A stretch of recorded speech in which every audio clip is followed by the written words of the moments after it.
আজকে কেদারনাথ। প্রথমে কাগজটাকে কেটে মন্দিরের আকারে কেটে নিলাম।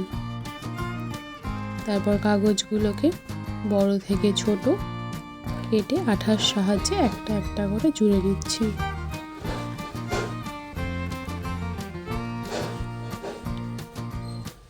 আমার জোড়া কমপ্লিট। আরও কিছু কাগজকে একই রকম কেটে এবং আঠার সাহায্যে জুড়ে নিয়েছি।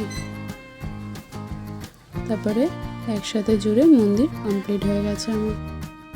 তারপর সামনের যে ঘরটা থাকে সেটাকে আঠার সাহায্যে জুড়ে নিচ্ছি।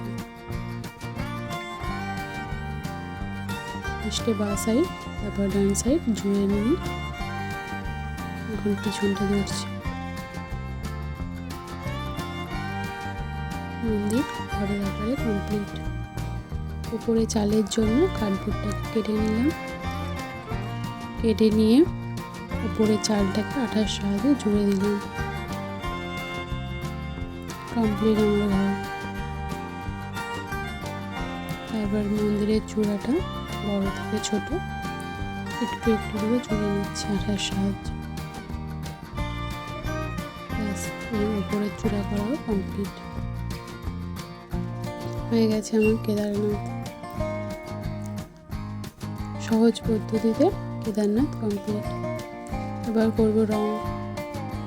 আর প্রথমে খয়েরি রংটাকে তুলির সাহায্যে করে নিচ্ছি। তারপর খয়েরির উপরে হলুদ দিয়ে সেট করে নিলাম। একে একে সমস্তটা রং করা হয়ে গেলে উপরের চূড়াটা নীল কালার করব।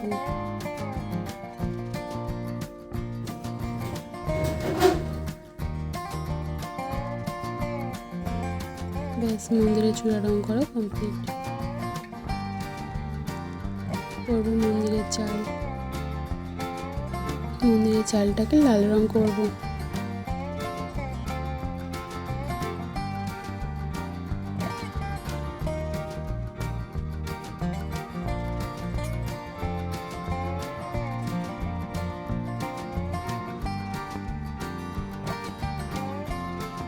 এইভাবে লাল রংটা করে নিতে হবে।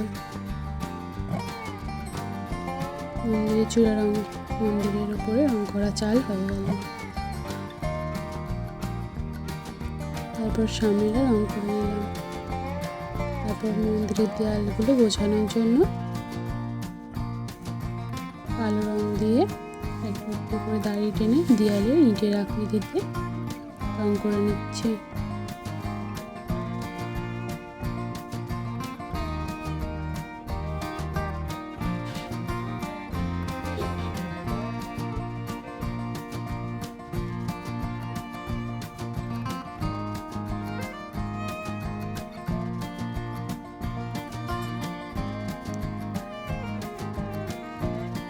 এইভাবে এক এক করে সব দিক রং করে নিলাম। তারপরে করব কেদারনাথের সামনের মন্দিরের গেটের সামনেটা ইটের আকৃতিতে রং করে নিচ্ছি। এইভাবে একে একে রং করে নেব। করার পরে কার্ডবোর্ডে মন্দিরের পিছনটা, তারপর সামনেটা বসিয়ে আমার পুরো Kedarnath complete. Thank you. Like and subscribe.